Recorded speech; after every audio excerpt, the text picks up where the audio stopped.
Bayside High School. I know this community so well. I grew up in Jamaica, took the Q31 all the way out to Bayside, Q5, Q31. We had to get up bright and early. Coach Nelson was my coach.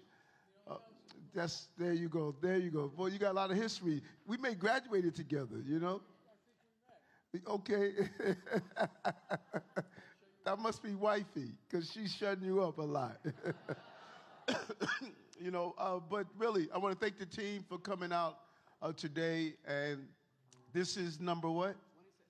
26 older adult town halls. I think we've done about 30-something regular town halls, youth town halls. How many?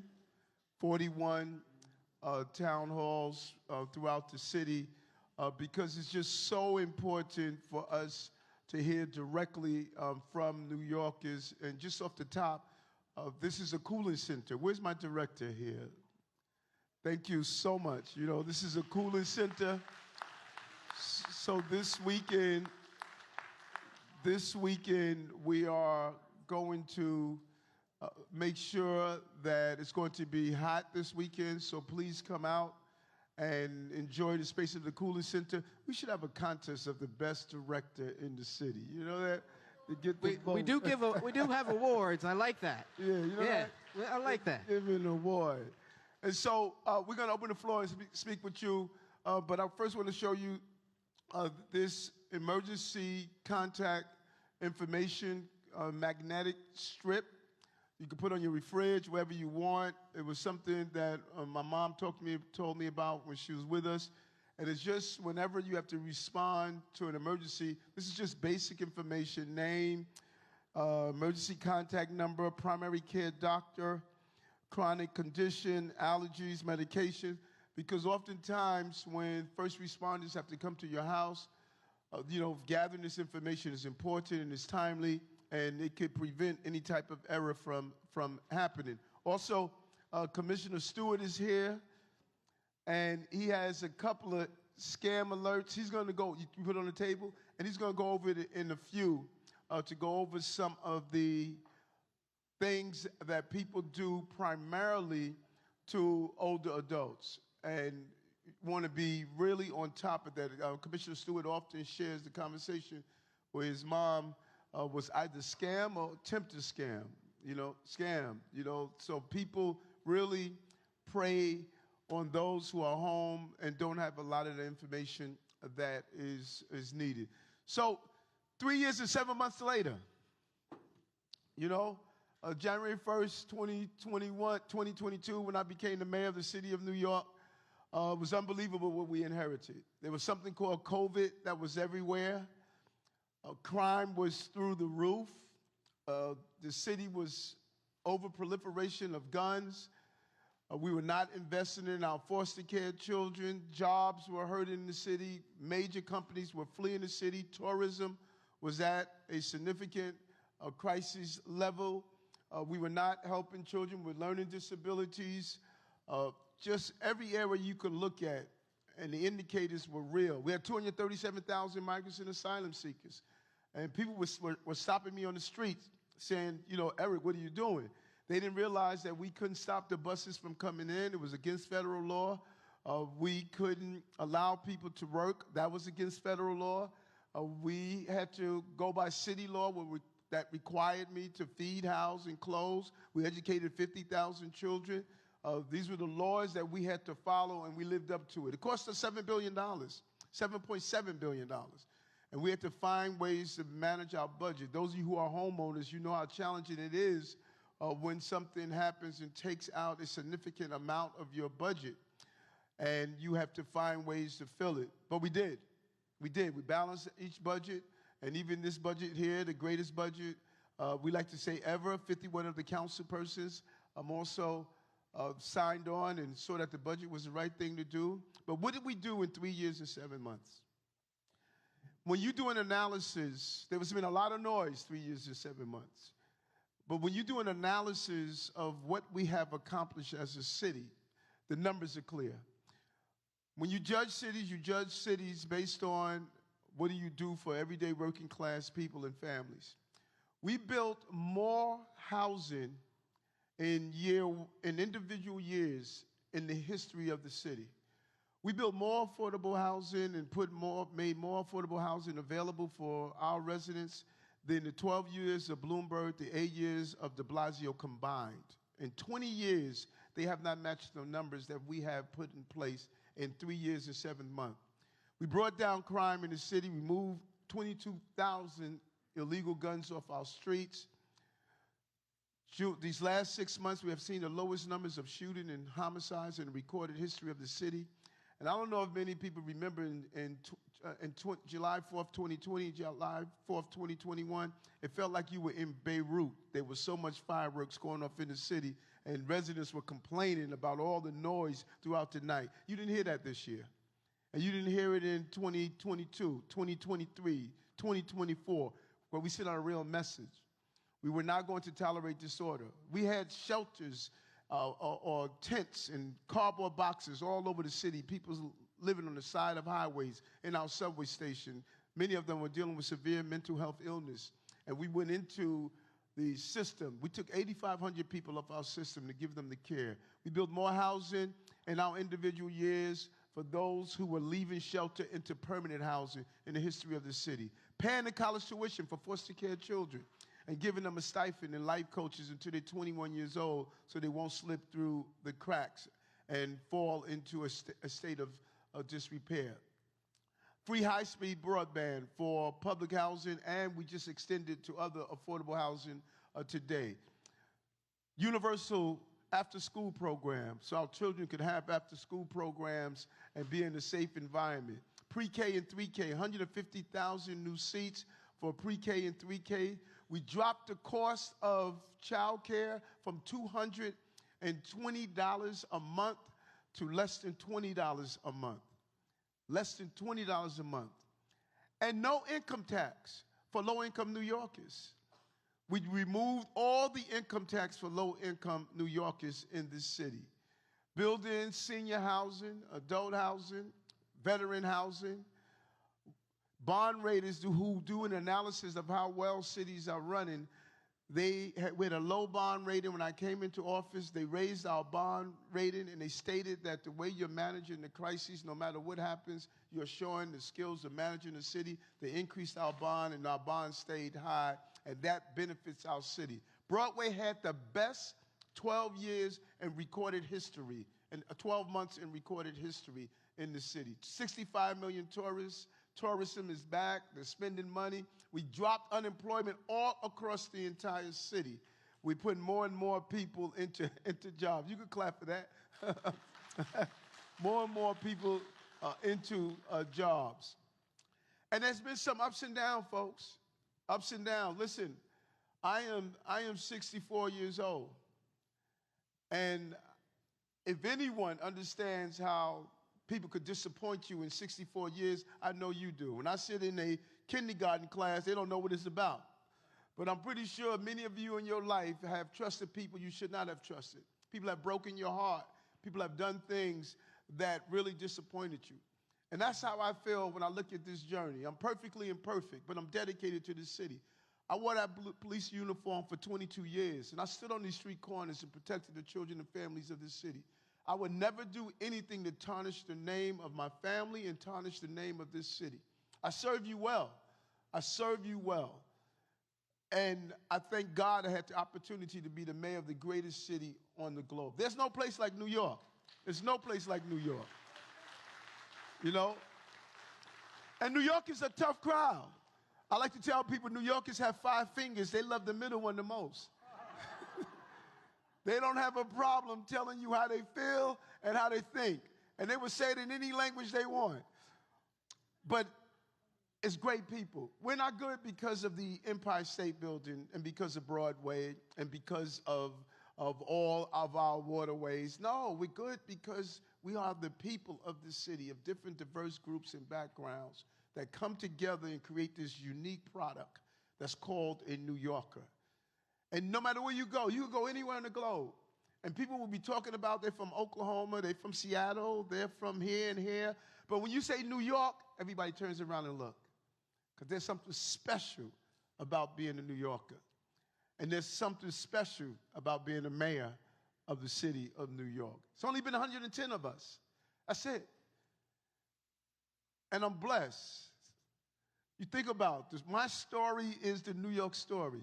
Growing up in South Jamaica, Queens, mother raising 6 of us, struggling with dyslexia, called the dumb student, living on the verge of homelessness. Only our neighbors held us down. And now, this is the only city where you could be a dishwasher and then own a chain of restaurants, where you could not understand English but open English-speaking schools, when you could work in the mailroom and be the mayor. Greatest city on the globe. So I want to open it up to some questions. I'm on the left side. Hi, Mr. Mayor. My name is Kim Russo. Nice to meet you. Pleasure. I'm from Bayside. I've been here for about 60 years myself, so I'm a long-term person. My biggest question is, why are the disabled lower-income persons who make more than $1,800 but make less than $30,000 or under $40,000 forced into Medicare Advantage, especially the 65 and over, should be granted immediate Medicare, Medicaid. We're talking persons without unions. And I know unions have been representing that they don't want Medicaid Advantage, but why do the seniors who are disabled have to do that? We can't afford Medicare premiums and Medigap that are over $400 plus Part D a month, and our taxes, our property taxes are over $12,000 a year for a small 2-bedroom house. We have to keep our seniors here. We don't want them to leave. They're leaving in droves. We cannot have them going to other states. We need to protect our seniors, the most vulnerable of us all. So thank you. Thank you. Thank you so much. Now, our city employees were fighting on the Medicaid Advantage, and they went to court, they sued, and the city won in court. The city won the case in court. But I told the city, although we won, I heard from my seniors, it's not the right thing to do. We're going to keep the plan in place so that we don't have to reverse it. Right. So I just wanted to get that clear, just in case there's some union members here that came into the room with some tomatoes to throw at me. You can keep it in your bag. We said that we won, but we're not going to implement the plan, although the judge gave us the authority to do so. Now, I'm not quite sure who is responsible for doing it for you said non-union. Okay. Mm-hmm.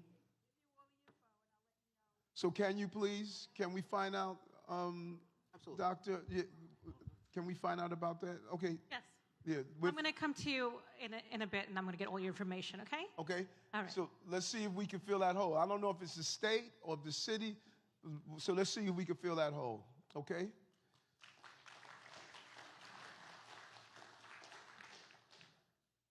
Did you go to Bayside High School?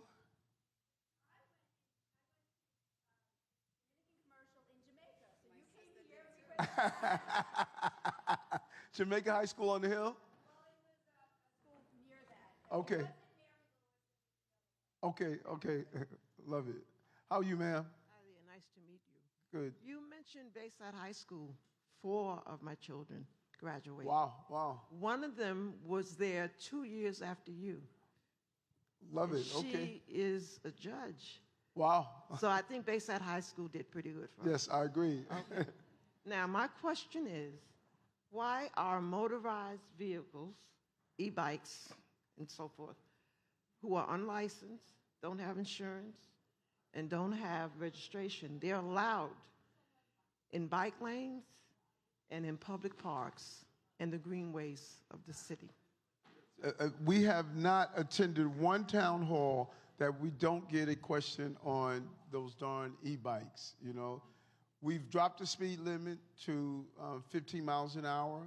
We're putting in an entire enforcement plan to go after those who are using illegal bikes or those who are not following the rules. They have to follow the same rules that vehicles have to follow, and even bikers have to follow those same rules. And we're going to put more pressure on the delivery companies because they have to take a responsibility. And there's some important bills that are moving through our lawmakers, legislative chambers that are focusing on registration even before you leave the store.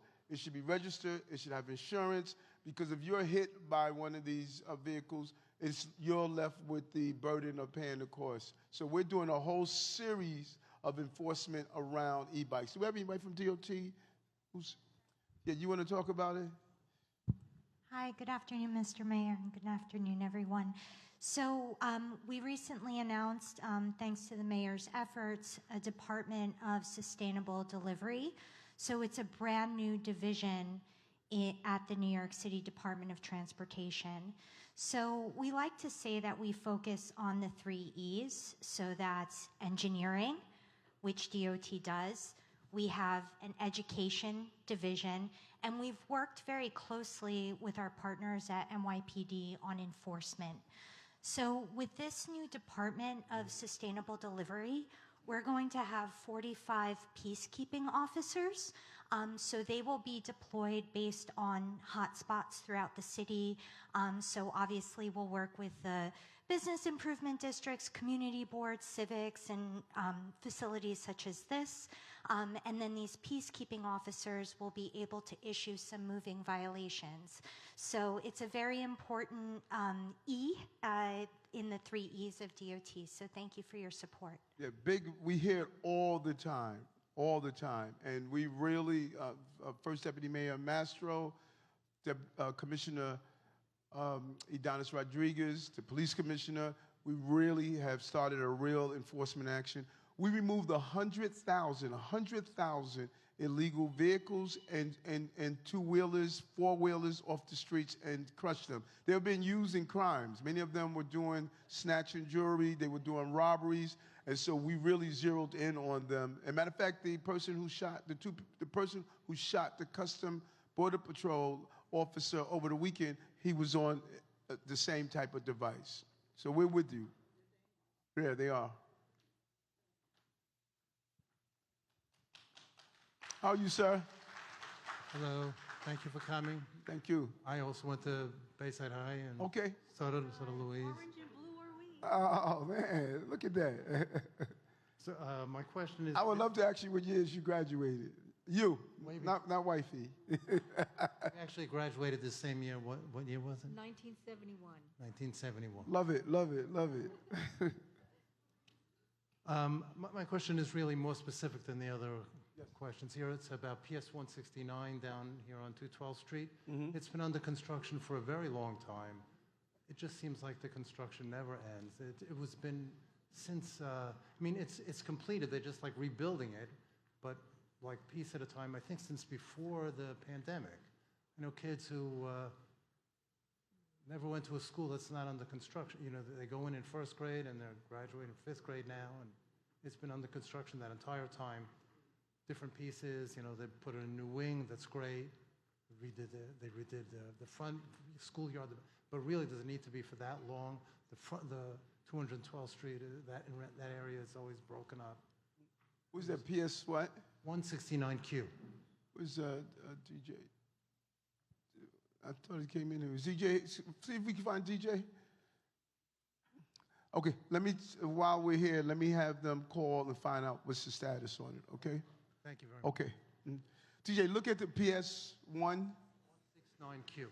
Just 169, and just find out they've been under construction. Just reach out to the chancellor and just find out what's going on when they're going to finish. All right, let's find out. Okay. Welcome. How many years you guys been married? Okay, don't let me start any trouble.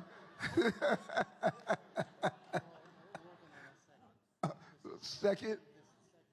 Okay. How are you, ma'am? Hi, thank you, Mayor Adams. Nice to meet you. Just want to say a real quick thing. Thank you, Erin, and to all her staff. She does an amazing job over here. Love it. That being said, I have a concern about traffic safety and noise. everyone that lives here knows that the cross island between the Bell Boulevard exit and probably Northern Boulevard exit, that's probably like a 4 to 6 mile run. It's a speedway. All times of the night. You hear all the motorcycles, you hear all the cars with the no mufflers. It's so noisy. And then on Bell Boulevard, that's a great speedway for everybody too. You know, and it's so much noise. Right. And it's just, I love this neighborhood. I moved from Whitestone to this neighborhood, and it's just too noisy. Got it. What can be done about it? Got it. Well, and safety. It's a safety issue too. The beauty is you gave us specific locations, which are very helpful. And so there are a number of things that we're doing to bring down the speeding, the reckless driving, the traffic calming. We have the lowest number of fatalities going back eon years. So we've been really zeroing in. DOT has been doing an amazing job. But give us those specific locations, and we'll make sure that we do enforcement actions there. And there are a number of things that we can do to identify those who are speeding and send the right message out. I also heard there's a group of motorcyclists that always come in on the Bell Boulevard entrance over there, or exit. That's probably why we're hearing all that noise. Right. At night, all times of the night. Well, we have been doing an amazing job of monitoring a lot of the speeding, a lot of the motorcycle proliferation in communities. It was really crazy in 2022. You don't see those 300-400 bikers just riding through communities. Deputy Mayor Daughtry, Public Safety Daughtry, he has used drones and planes to identify these large volume of motorcycles. But you gave me 2 locations. Yes. Let us zero in on it. We're going to bring down their noise. Okay. And noise is a real health issue. I didn't even know that until we were out in Rockaway. And there's some major studies that show the impact of noise on a community and the health that it is. So we're going to bring down the noise. All right. Okay? Can I say one small Yes, you can. thing? Yep. There's a sign, stop for pedestrians, on Bell Boulevard and 33rd Avenue. I guess not everyone knows what this stop for pedestrian sign means. Right. It means that you're supposed to stop if there are pedestrians present. So if there are no pedestrians present, I will drive through. But not everyone knows that. So whoever does stop there when there are no pedestrians there, there'll be noise, saying go, go, go, go, go. So can Right. people be more educated about this stop sign? Yeah, but first of all, I think that's a dumb sign. Yeah. Why not just have a stop sign? It's either a Tell me stop or about that. not. Yeah, right. Why they don't have just a stop sign? I don't understand. So one of the reasons why we created these stop for pedestrian. Oh, you did it. Yeah, the agency did, which is like a walking person and a little mini stop sign, is because it doesn't meet the volumes for the octagonal red stop sign. But we did see that there are pedestrians at peak time, so it's not all the time. So this was kind of a creative solution that we deployed to try to get that safety benefit. But I'm happy to take this back to the agency and see if we can upgrade to a stop sign. 33rd and Bell Boulevard, I think. Yeah. There are a lot of students who exit that bus to go to Bayside High, and in the mornings they definitely need that. They definitely need to stop for these kids to cross the street to go to Bayside. I walk the dog towards the park, and I'm afraid to put my foot out on the sidewalk in case these cars don't realize, I want to go to the park and I need to cross. Yeah. And it's a busy street. Yeah, so we thank you should for the look at that. sign, but people need to be educated as to when to use it and when they can bypass it. Yeah, Thank you. We need to look at that. New York drivers, please, what? Let us look at that. Look at that area. She took the exact location. I would rather have a stop sign. Yeah. Huh?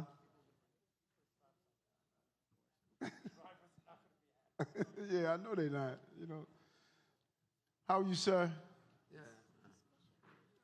Good afternoon, Mr. Mayor. Good to see you. Are you My a teacher? question is why in the city they have the cars parked away from the curb, and then they have bicycles and e-bikes, and then the sidewalk. They showed it even on TV that the school bus stops there, lets children, maybe 10 years old, run to get to the sidewalk. You know how they hate school, they want to hurry up and get home. And bikes are coming very fast, and it's a dangerous situation for these kids. Who could, in their mind, put those cars away from the curb? She did. Who is it? I'm only kidding. No, she did. What's up with you? No, what happened? Bad idea. What happened is they consider those sort of protected bike lanes. And we have reshaped, like on Bedford Avenue, we were having the same problem, Bedford Avenue in Brooklyn, where children were running between the cars, and we saw it dangerous. It was a dangerous environment, so we reshaped them.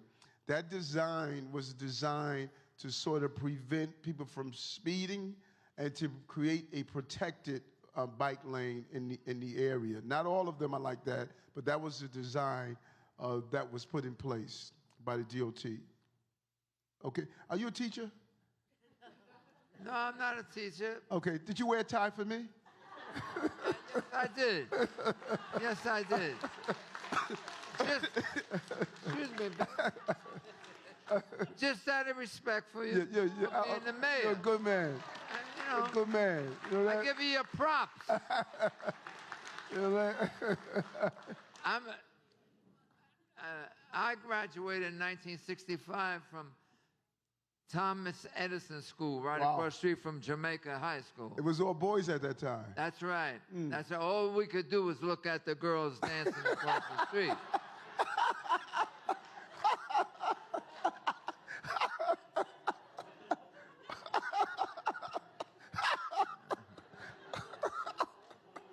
And there was plenty of that.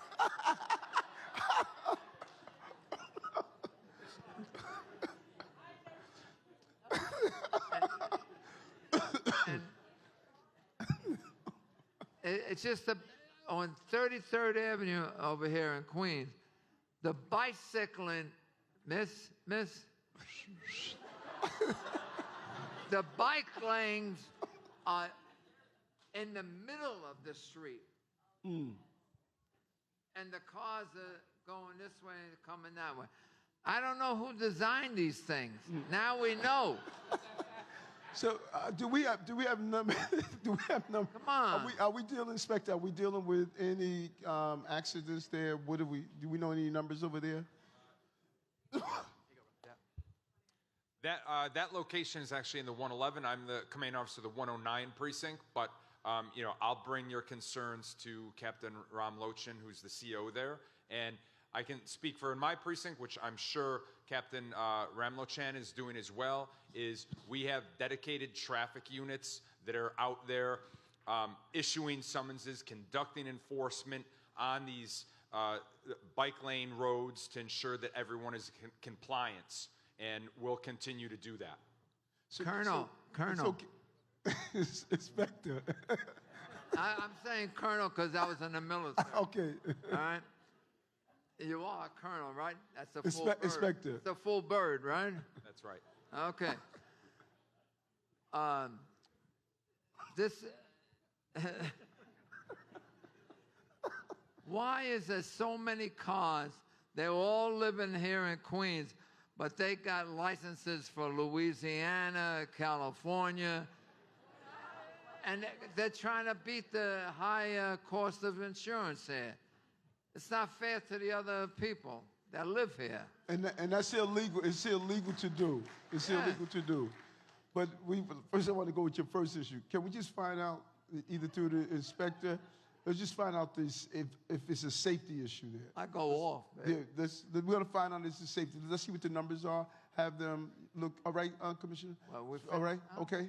All right, so I don't know. I can't fix the problem. I love you. Yeah. I can't. I can't fix the problem about the license plates, you know. But we're going to look and see if there's a safety issue on the bike lane, okay? Thank you very much.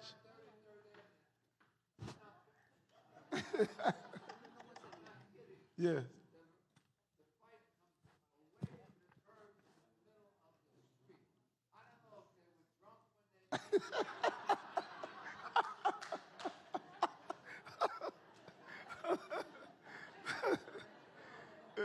Now, there's no way you're going to tell me this is not a Candy Camera episode.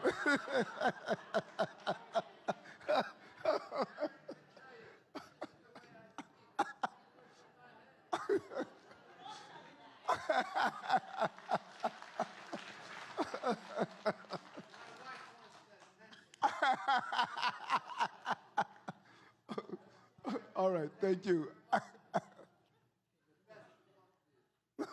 Thank you. Yes, ma'am. Hi. I want to welcome you to the center and giving us this time. Thank you. My name is Theo. Talk about Bayside High School. My daughter went there, and now she's teaching over there. Wow. Love it. Love it. Yeah. Well, my concern is with the senior citizens. Since they changed the bus stops, they have skipped a lot of stops, so to make the stops longer. So seniors have to walk a little further down for the bus, and sometimes they have to wait. I don't see it getting more faster service. Some seniors I know take 2 buses just to get here, right? How many of you take 2 buses to get here? A lot of them. And it's really a very burden for them, waiting in the hot heat, in the snow day, or the rain. So what is the purpose of cutting down the bus stops? Now, these are the city buses? Yeah, yeah. Okay, do you know anything about that? They eliminated many stops. Okay, let it. Yeah, so I didn't do this. Yeah, so the MTA during COVID had embarked on a bus network redesign. So the MTA is run by the state, but they had engaged communities, elected officials, et cetera. And when they put together the plan, I know several elected officials, along with the borough president, petitioned the MTA to go back to the drawing board. So for the past year and a half, they have been working, across Queens to figure out ways to improve bus service. Some of that, from what I know, is related to consolidation.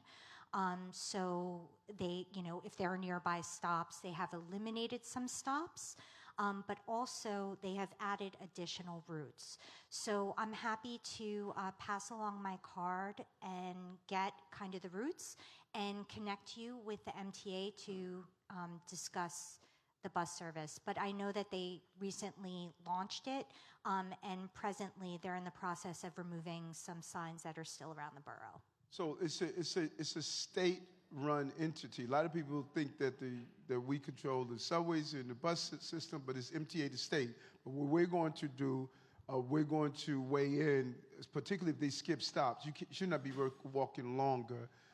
Yeah. So let us weigh in. Speak with our state officials who's here. I'm not sure who has the assembly, who's the senator in the assembly. You want to connect with them and the borough president. But we'll all do it together to weigh in on why these stops, because I think that's a valid question, that you have to skip stops, you have to walk longer. Sometimes people design the city based on a one-dimensional approach. They don't design it based on those who are mobility impaired for some reason, those who have to move longer. And so we need to make sure they do just that. Now, we're doing something where we go out and do the street. Why don't you explain some of the stuff that we're doing around? Sure. With my colleague here at DOT, by the way, the most popular person today again. We've spent a number of years as a part of the cabinet fold in New York, as I talked about earlier, right, which is the folks here and 20-something other agencies making sure that we are thinking about all the issues that affect you. So DOT, Idalis Rodriguez, and our commissioner, Lorraine Cortez Vasquez, and our team spent a number of years working with DOT to speed up what we call walkability studies, right? And what that means is many of the things that you've been talking about, whether it's the street curbs or it's needing to put in a new diet in the area to slow down traffic, we come out, we work with you, you tell us where these locations are, and it's a process to help speed up some of the improvements that might otherwise take years. So happy to look at things with DOT. If there are additional areas, happy to come out with you. I'll be there too. And then the third thing I would offer is that we have transportation contracts or sometimes transportation services built into our older adult center contracts. So I asked the question to the team to just triple check if there are things we can do for those of you who are taking 2 buses to make it easier to get here on a daily basis. We usually have our citywide contracts for things like medication, pharmacy, shopping, and so on. But if it's really a burden, we'll work with your center director to think about what we could do while we're also looking at the MTA. Sounds like a plan. Some good stuff. Where am I? Yes, you can. Mm-hmm. They did away with the Francis Lewis Q16, that bus route. They cut it, which is making it difficult for people like me. I have to walk a long distance now, either to the Q15 or to the one that goes on Utopia, which is a long distance also. And I want to know, is it really feasible to do that? Because a lot of us are hampered with getting into Flushing, even. And that was what was stated, that the MTA did a bus route project redesign. They need to think about fixing that design. Right, and that's going to take our state electeds, our borough president, and the mayor's office all coming together and saying, listen, we need to look at this redesign. Yes. How are you? My name is Eileen, and it's nice to meet you. Thanks for coming today. Thank you. And we just love coming here to self-help. We come all the time, and there's so many things for us to do. And I want to say I did not go to Bayside High School, but I went to Down High School, which was great. Oh, what is that? Don't be clapping. So I want to say something different, that we're worried about defunding the police, and we're worried about quality of life, and we're worried about Bragg and Letitia James and how they get away with all they get away with, and how these judges are letting all these people get free, these criminals, over and over again. And besides, with the immigrants that are criminals, I mean, I don't even want to get on the immigrants, but I'm just saying that what's going on. Yeah, no, great question. And we have been a real loud voice about the broken criminal justice system, you know, from bail reform to raise the age to the judges not doing a job. The criminal justice system is made up of police, the prosecutors, lawmakers, and judges. And the police job is to incarcerate people when they commit a crime. That's what we've been doing. The judges and the other aspects of the system, they need to do their jobs. But no one sees those pieces. They only see the police.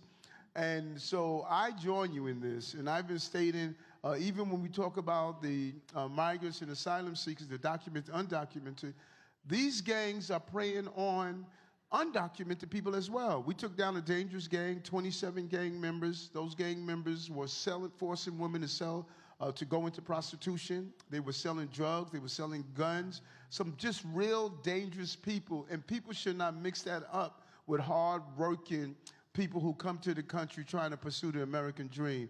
We need to go after those dangerous gangs, and we need to stop turning these systems into a revolving door, a criminal justice system.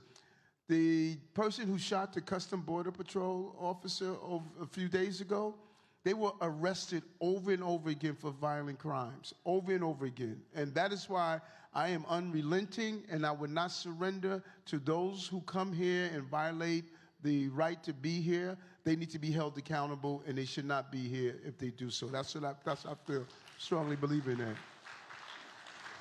Yes, sir.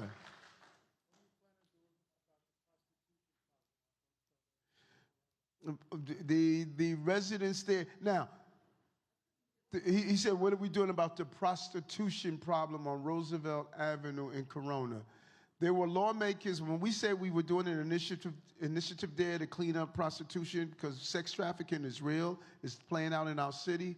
There were lawmakers who got angry with us to state that why are we stopping the prostitutes from being on the streets? We ignored them.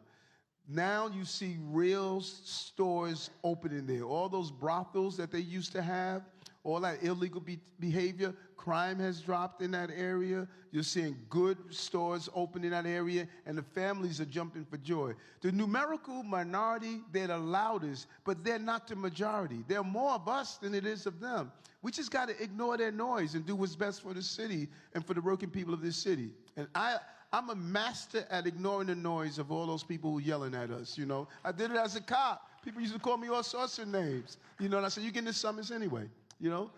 Ignore the noise. Where are we going? How are you, sir? Hi, good afternoon. Good to see you. Good to see you. I have a question about the New York City Council passed the law of having illegal vendors to do business on the street. Yes. There's going to be a lot of problem if it's going to be passed.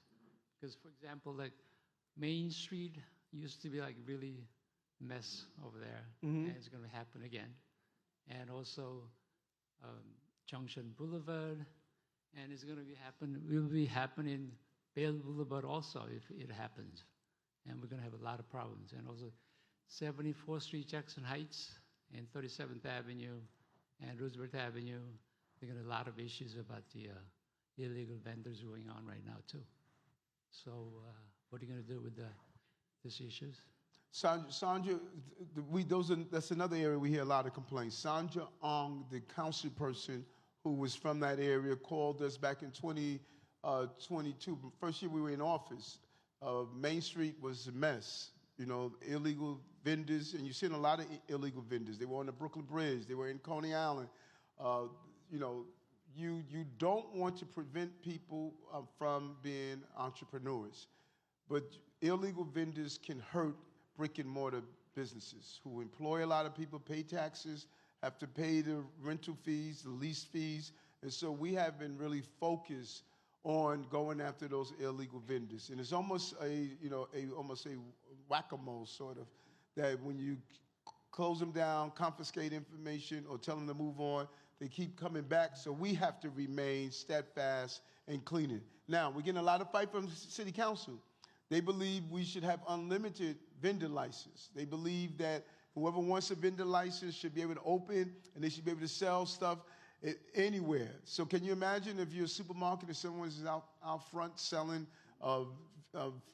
vegetables and fruits, that's 50% your cost and not paying any taxes? It hurts the business. Or if you are a cell phone store and someone is standing outside your cell phone selling the same devices you're selling at a quarter of the price, it just hurts your business. It's bootleg items. And so we have to make sure that we have a good balance of legal, licensed vendors in the right places where they're supposed to be is fine. But we can't have just a rampant illegal vendor taking on our streets, especially when it comes to food product, because those vendors that are unlicensed are not inspected by the Department of Health, and the worst thing you could do is eat a food product that can cause some type of disease. So we're on top of it. We've been really focused on dealing with illegal vendors. Yes. Can you give me a mic?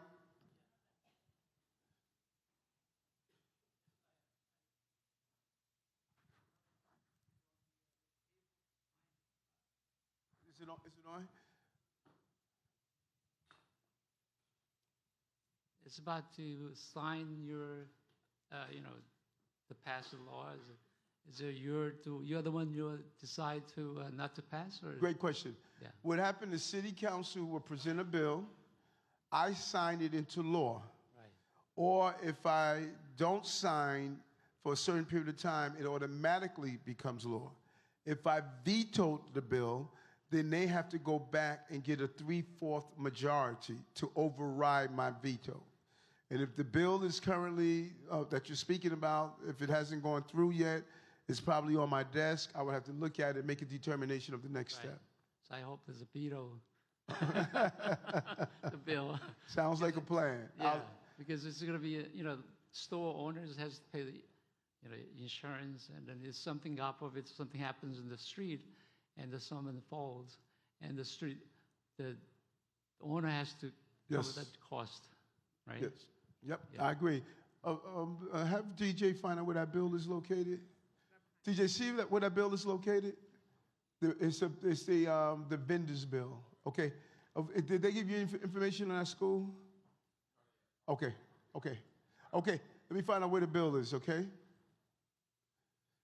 So they made me come over here, Mr. Mayor, because they said they shy. But they're not really shy. No, so I actually have 3 questions here. One, I feel is very important. A couple of seniors have asked about going back to work. And I know that you have something planned, so I want you to be able to explain that. Yes, we love it. We love it. Listen, age is nothing but a number. Man, your wisdom is needed on so many levels, and we have a whole program that, age discrimination cannot happen in the city. So I love that question. Oh, hi. Who wants to give back and work? Who wants to serve and give some hours to community to help young people and communities? All right, there are a number of people here. So on any given year, we've got about 500 older adults or seniors or seasoned people, words that I hear that people tell me, and you could do a number of things. We have a foster grandparent program that is really a community service program where folks over 60 might be working with young people in early childhood education and being there to support them with their social, emotional needs and make sure that good outcomes happen. We've got a program called Silver Stars that is for retirees from the city.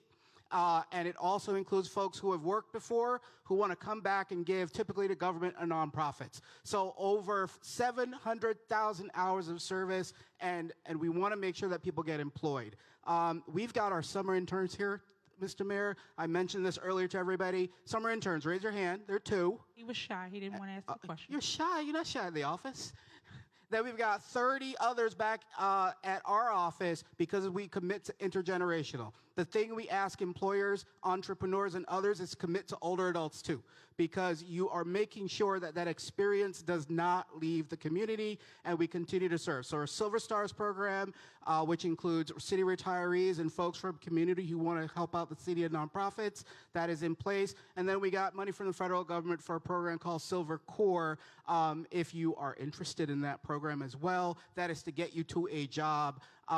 We have training at our office. We have service that happens in a lot of the nonprofits. Stuart Kaplan over here, who runs self-help, which includes this center, a lot of affordable housing.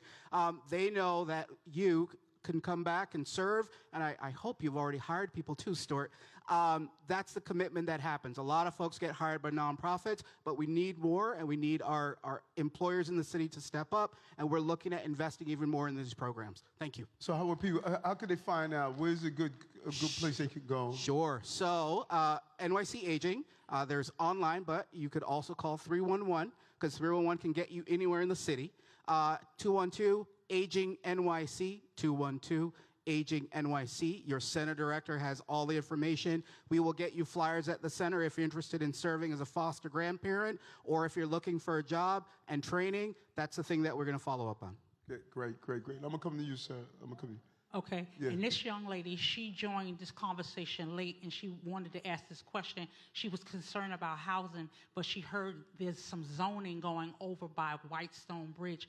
Does you know anything about the rezoning for housing over in the Whitestone area? Yeah, we passed something called City of Yes to get more housing. We have an inventory problem. The demand is not meeting the supply. And we had to do a little bit more housing throughout the entire city. It is one of the most comprehensive housing plans in the history of the city. And it's calling for a small amount of housing throughout the entire city so that when your grandchildren come home from college or what have you, they can afford to live in the city. The prices are so high because the inventory is so low. The supply and demand concept is alive and well in this city. We have such a small vacancy rate that we have to build more housing. But it's not to overburden communities, it's just to make sure we find the right balance in the community. We have 59 community boards in this city. 10 of them were building more housing than the other 49 combined. And so we need to balance that out.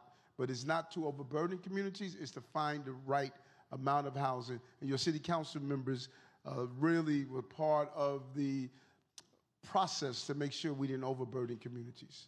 Thank you. And the last question, Mr. Mayor, is for safety reasons, trees on Francis Lewis Boulevard in the Whitestone area neighborhoods and throughout Queens are too tall. Do you know when maintenance can be done because they are not pruning the trees in Queens?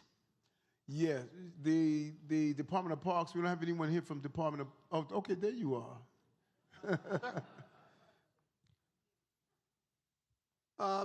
The Department of Parks is pruning trees. We do it both under contract and we do in-house. So if you have a list of locations, I'll ask my counterpart in environmental planning to prioritize anything that we can, absolutely.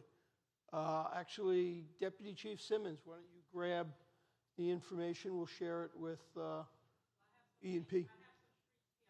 Okay, so why don't we give them the streets and we can take a look at them? Okay? Absolutely, we'll absolutely prioritize it. Okay. Where's my guy for the? You asked about the bill, right? You asked about the bill. Yeah. So it's the vendors bill to lift the cap. Bill number 431. The council is getting a lot of pushback on it, such as folks like yourself. So you should write your local council person and have your voices be heard. And so right now it has not. It's sort of dormant. So it's not at my desk yet. Okay. All right. Yeah. How are you, ma'am? Hold on. You got to get the microphone. Okay. All right. Yes, they want to hear you across the room. Hi, my name is Laura. I live in Bayside. Thank you for coming. My concern is that my mother's 92 in a wheelchair. Her blood pressure was going very high one day, so I called 911, and they sent an ambulance, and they refused to take her to North Shore, which is not that far from Bayside. Last year, they were able to take her wherever she wanted to go, as long as you're not having a stroke or you need to go immediately to a hospital.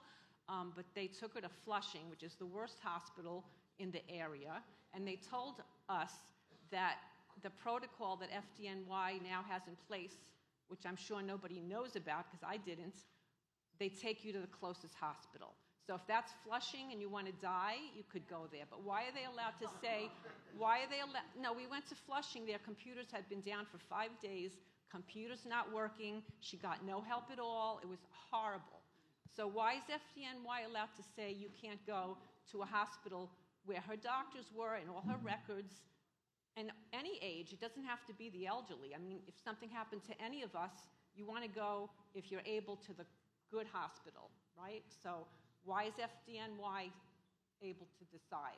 It was a Flushing ambulance, so I don't know, sorry, how that works, but you should be able to go to any hospital, right? Yeah, Years ago, they were doing that, and we pay a lot of taxes here, so we should be able to do that. Yeah. Now, of my understanding, it should be for emergency situation. I'm gonna speak with FDNY Commissioner Tucker. Protocol. FDNY has a protocol that you have to be taken to the closest hospital. Right. I want to find out, is it for emergencies? Because if you're having a heart attack, you need to go to the closest hospital. No, that's so with your mom. Let me find out. It wasn't an emergency because it was going up and down. Mm-hmm. She wasn't dizzy. She was able to speak. Mm-hmm. And North Shore's not that far. I'm not saying go, to China or something. Yeah. Just like. I got you. So let me find out. I thought it was for emergencies. Right. Let me find out. Should be. I agree with that. Let me find out. Thank you. Okay. Thanks. Thank you. Thank you. Huh?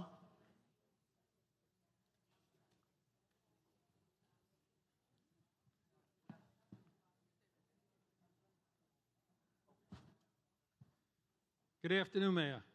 Good afternoon. How are you? I'm over here. Yes. My name is Alan Berger. I'm the president of Bay Terrace Garden Jewish Center, and I'd like to make a compliment for you and to Inspector Kevin Coleman, Inspector, because we met last year on Rosh Hashanah, and we had police presence. The 109th is tremendous. They're always there for us. We have a rise in anti-Semitism, and they're our partner, and they're always there. But this past Rosh Hashanah, as the inspector knows, we were praying, and apparently an act of God came from out of the sky. A drone fell on our property while we were praying. Our security, who happens to be a retired captain, almost got hit on the head by the drone. Once this happened, our captain notified the NYPD, the 109th, and the inspector himself, with a whole contingent of police, came, removed the drone, and I'd just like to say thank you very much, because the NYPD is there. They're thin, but Mayor, thanks again for giving me the opportunity. Good job. Good job. Thank God nobody was hurt. So did you raise your hand? I thought I saw the hand over here somewhere. My mistake. Did we get it? Yeah. Did we get it? I got to bounce. Once we do one, we're gonna open it up. Huh? If it's quick, because I got to get to a live interview. Huh? Yo, hold on. We gonna... Hello, how you doing? How you? Glad you could be here. Yes. My wife arrived late, but she reminded me we have a problem. I don't know that I have a problem, but we have 4 businesses on a 2-block stretch of 32nd Avenue in Bayside, where they have something called foot spas. And I would gather that they're probably just another name for a massage parlor. Interesting. Okay, so we worry about the sex workers on Roosevelt Avenue, but I feel that people who work at these places might also be people who are trafficked. Love it. And I can't understand how a 2-block stretch of businesses, 4 of them, could be massage parlors. So can we, I mean, Commissioner, let us check it out. Let's check it out. You know, we don't know if in that area there are a lot of people that have foot fetishes, but we'll check it out. Thank you very much. All right. Can we get the location, please? Yeah. You're welcome. Yes, ma'am. Yes. Yeah. Oh, I'm sorry. Yeah. So regarding bicycles, it's wonderful that we have these terrific bike lanes, but there are many cyclists on the street who, as we all know, don't follow rules, pass red lights, go down the wrong way. And I've almost knocked over a few cyclists myself because they're on the wrong side of the street. Is it possible to require them to have a permit, license? It would be income to the city. It doesn't have to be a lot of money, but whoever's using the road would have to learn the rules of the road. Is that possible, or is that not our domain? Well, the people who ride bikes, mopeds, scooters, they must follow the same rules and procedures that vehicles follow. And since we're having a larger number out now, there's a lot of conversations and talks about exactly what you're saying. Licensing, registrations, etc. So you'll know who they are, but they have to follow the same rules. Folks, thank you. It's good to be back here in Bayside. Thank you so much.